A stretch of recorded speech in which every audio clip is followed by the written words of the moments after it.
નમસ્કાર, આપ જોઈ રહ્યા છો TV9 અત્યાર સુધીના તમામ ખાસ સમાચારો સાથે હું છું ઝરણા સોરી। સમાચારની શરૂઆત કરીએ ખેલૈયાઓ માટે એક માઠા સમાચારથી અને જે એ છે કે રાજ્યમાં હજુ પણ આવનારા 7 દિવસ મેઘરાજાનું જોર યથાવત રહેશે।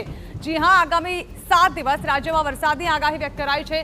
દક્ષિણ ગુજરાત તેમજ સૌરાષ્ટ્રમાં પડી શકે છે ભારે વરસાદ। સુરત, વલસાડ અને નવસારી તેમજ ડાંગમાં પણ વરસાદના એંધાણ વર્તાયા છે। તાપી તેમજ દાદરનગર હવેલીમાં પણ વરસાદની સંભાવના વ્યક્ત કરાઈ છે।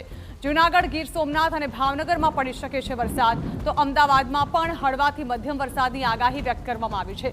રાજ્યમાં સાયક્લોનિક સર્ક્યુલેશનને કારણે હજુ પણ વરસાદ પડી શકે છે।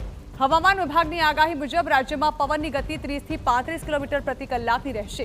એક તરફ ચોમાસાની વિદાય થઈ રહી છે ત્યારે મેઘરાજા જતા જતા પણ વરસી રહ્યા છે અને ભારે વરસાદને લઈને ગરબામાં પણ હવે વિઘ્ન સર્જાઈ શકે તેવી પરિસ્થિતિ ઊભી થઈ શકે છે। 7 दिनों के लिए जो गुजरात स्टेट के लिए फोरकास्ट है उसमें लाइट टू मॉडरेट रेन का पूर्वानुमान है, जिसमें गुजरात रीजन और सौराष्ट्र रीजन के लिए लाइट टू मॉडरेट रेन का पूर्वानुमान है।